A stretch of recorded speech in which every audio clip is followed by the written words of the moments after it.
Assalamualaikum warahmatullahi wabarakatuh.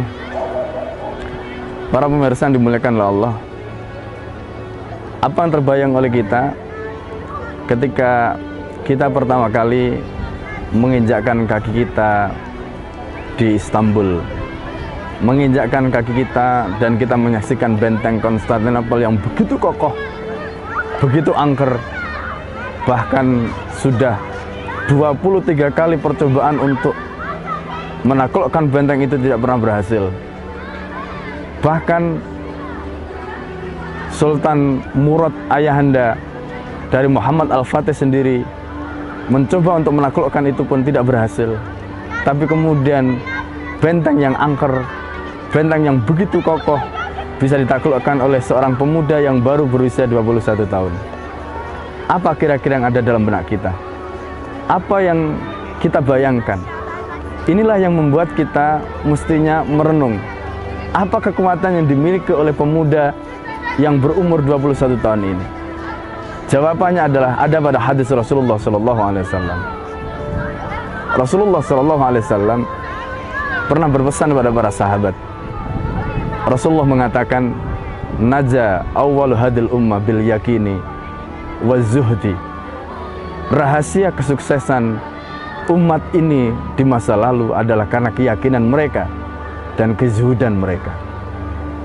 Muhammad Al-Fatih ketika mendengarkan hadis la tuftahannal Konstantiniyah ala yadi rajulin fala ni'mal amiruha wala ni'mal jaysyu dzalikal jaysh.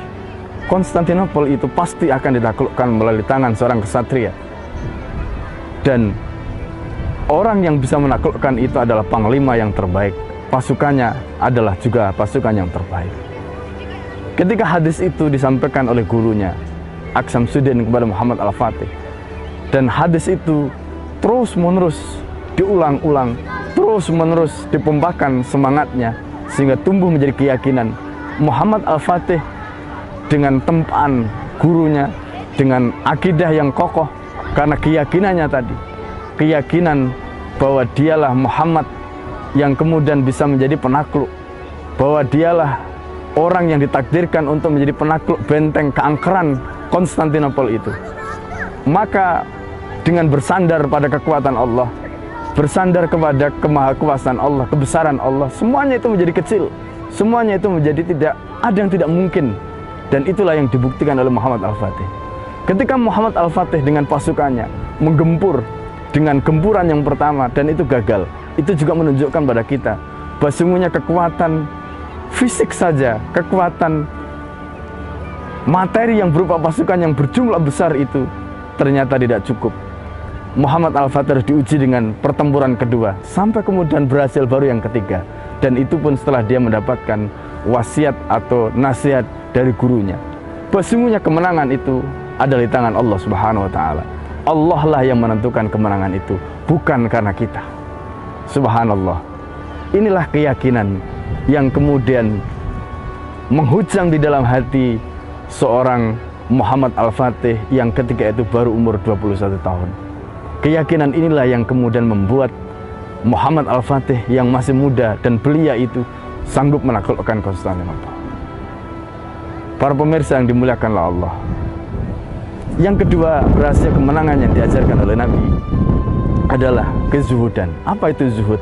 Zuhud itu bukan berarti orang itu kemudian hidup miskin karena dia terpaksa. Tetapi zuhud itu adalah orang yang bisa menaklukkan dunia.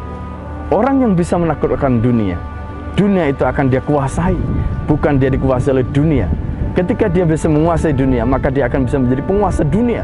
Maka dunia akan ada dalam genggaman tangan dia. Dan orang inilah yang akan bisa menguasai, memimpin, dan dialah yang kemudian akan bisa bagaimana menjadikan Islam ini jaya kembali sebagaimana dulu para sahabat.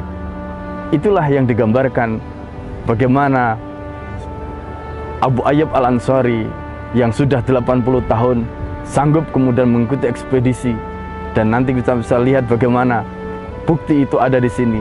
Semuanya itu karena keyakinannya, karena kezuhudan mereka.